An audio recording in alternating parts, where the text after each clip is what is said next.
Hey SUBFURYs! In the famous words of Jedi Master Obi-Wan Kenobi, hello there. 2018 is going to be a wonderful year. How do you know, I ask? Well, I am certainly not from the future. I don't have a time machine in my attic. But welcome back to another year of nerdiness, geekiness, useless trivia, and terrible jokes. And I thought we'd start off with a banger. Now, not only do we have a How to Train Your Dragon video for you today, but we have an Avatar video on whether glass bending is possible coming up next, and then we'll have a video essay on how to kill your main character sometime after that. After that, I don't know. I'm not very good at planning that far ahead. Now, at the end of Season 2 of Race to the Edge, the Dragon Eye is taken by Vigo and Riker, and when he activates it at the end of the episode, we see a strange and mysterious image of a dragon that we all know and love. The Night Fury. The Eye is known to contain a catalogue of secrets and information about dozens of dragons, so we must wonder, why do we see a Night Fury there, and what could we learn about it? Now, while we've seen the pages for the Speed Stinger, the Gronkle, the Razor Whip, and the Deadly Natter, this particular page actually looks rather different, and, well, we must wonder why. The other dragon pages have had something of an orange or a purple theme, with a drawing of that dragon in the center, and most of the other dragon pages tend to follow the same format of little drawings with notes attached to detail the weaknesses, strengths, or features of a particular type of dragon, like a journal. But the Night Fury image has next to no cuneiform text around it. Not none, you can see some in the periphery, like in the bottom right hand corner of the image. Now, in most other dragon pages, the lines that draw out from the central image of the dragon go on to detail the features of that dragon. But in the image of the Night Fury, the lines that are drawn out from that central image go and point to, well, dragon eye lenses. This is meant to tell us some fascinating information, right? Well, yeah. Around one of the lenses, there's about 7 different weapons, from swords to tridents. Around another one of the lenses, there's a picture of a Viking ship, and another one of them tends to just lead off screen and has no real detail whatsoever. And what do we make of this, Tim? That's a great question, you greeny serial killer. Well, I have no idea what to make of it, other than the fact that the people who designed the Dragon Eye like to have convoluted images that don't clearly mean anything. But like, maybe the engineers that designed it originally kind of sat around a table and one of them said, "Guys, I have a fabulous idea. What if we drew a Night Fury with lots of detail around it, but it means nothing?" And the people at the table were just like, "Oh yeah, Mark, we're definitely doing that. Yeah, we're definitely doing that." Or at least I'm not quite sure what to make of the swords and the ships that are around the Dragon Eye lenses. They don't tell us explicitly what they mean. That said, I do have a couple of theories on what the page as a whole, with the Night Fury at the center, might be for. Now, it's important to remember that in order to use the Dragon Eye, you would normally need the tooth of a snow wraith. In fact, Hiccup even comments about this in the episode itself. He says, "Why does Vigo even care about having the Dragon Eye that much? He knows he can't use it without our snow wraith key." But Vigo explains at the end of the episode that there is a failsafe within the Dragon Eye that allows him to unlock it without the key using Flightmare Fire.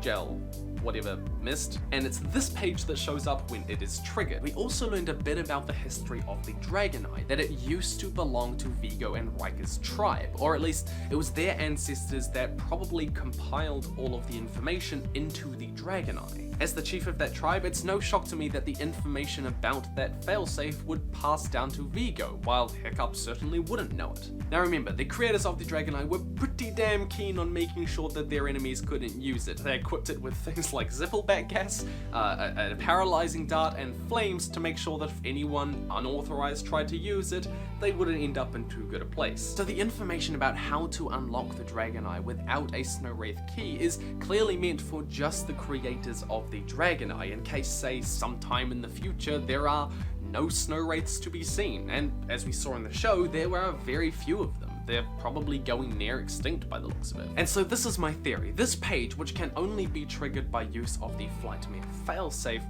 is a map that leads to the other lenses for the Dragon Eye. Only tribe chiefs would know how to trigger it, so they would be perfectly safe. And there's even like a picture of a Viking ship, which might be telling them maybe they need to sail in a certain direction to find a certain lens. As for why there's pictures of 7 different types of weapons, I don't know how that fits into this. The fact that in the image the Dragon Eye lenses are situated certain distances or in certain directions from that central point it may be something of a map to lead them to the Dragon Eye lenses if they ever needed to find them in the future.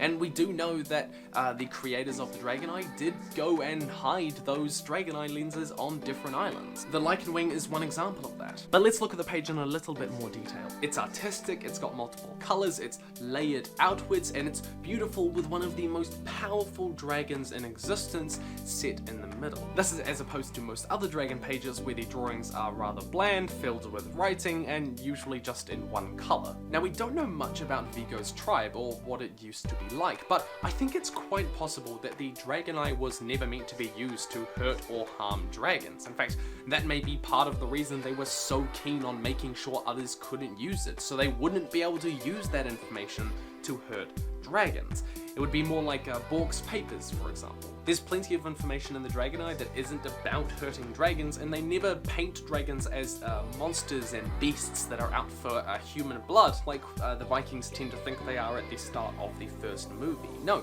they tend to treat them like animals, creatures that can be loved and will love you if you treat them right. It may well be, and I know how insane this sounds, that Vigo's tribe weren't always hunters of dragons, but maybe protectors of dragons. I mean, how else could they have compiled all of this information into the Dragon Eye? They must have been studying them at least, or even revering them. And if the Night Fury was of particular importance to them as a people, then it's no surprise that they would have put this at the center of the image. It's like a shrine to them, almost. The colors and decorative designs of this image tend to give the Night Fury a sense of importance, and it is also noteworthy that Toothless is one of the dragons that can power the Dragon Eye up, so they clearly accounted for Night Fury Flame. I want to be clear though, we don't really have enough information to give a definitive answer for most of what we're talking about here. But the question remains, is there any information on the Night Fury in the Dragon Eye? I mean, if it's going to be anywhere, it might as well be in the secret compartment with the Night Fury smack bang in the middle, right? And on top of that, we have to ask if Hiccup and the gang will even find it in the first place. And the grand answer that you've all been waiting for is... maybe. I mentioned before that there is a little bit of cuneiform text down in the bottom right hand part of the image, and there are little snippets of cuneiform text across the other parts of the image, but I couldn't really make out anything that they said. This little bit I did my best to translate, and believe it or not, I could actually make out about 10 letters, including 2 words. I found the words age, and I found the words jinner or jinned. Or at least, that's part of a word. Now to the untrained eye, this means nothing, but you know me. Do I have an untrained eye? Yes, for many things, like good clothing choices according to everyone I meet. Point being, those 2 words are incredibly close to 2 very basic facts that one would record about a dragon species: age and gender, or at least how long they live, how many genders there are, or the differences between them. This page could be containing some very secret information that the tribe originally really wanted to protect. And we come to my final point of today. At the start of the second movie, we find Hiccup and Toothless out searching for more Night Furies, and I've always wondered, what set them on this trail? What inspired them to go out into the world and search for Night Furies? Where would they even start looking? Where would they even know to think to start looking? But the thing is that we know that the Dragon Eye does actually have maps to where dragons can be found. The Dark Deep was the original home of the Gronkles and the Catastrophic Quaken and other Boulder-class dragons. It led them to Dark Deep, and we've always heard hints about an ancient island where Night Furies might supposedly live, like the Isle of Night, though that turned out to be nothing, of course. More like the Isle of Not. I'll leave. Now we know that when Race to the Edge ends, the second movie begins, and it's my personal theory that we might find something that doesn't tell us where Night Furies are, but it does confirm that Night Furies are out there. It lets Hiccup and Toothless know that they do exist, that there's somewhere out there for them to find, and that inspires them to start looking, or at least that's what I think would be a good way to end the series. But that's all from me, SUBFURYs. My question for you today is, what did you do over the Christmas and New Year period? Let me know down in the comments below. And if you want to know what I got up to over the Christmas New Year period, then go on to my second channel, TwotheFuture, where there's a vlog where you can see where Laura and I had been staying for a little bit.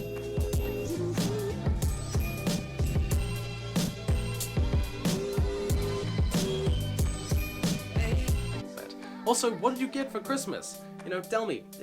Anything. have a conversation, say hello to other SUBFURYs, and make sure you have an excellent day and start to 2018, because today is going to be the start of a good year for you. I mean, I know that, because I'm totally not from the future. Point being, stay nerdy, SUBFURYs, and I'll see you in the future.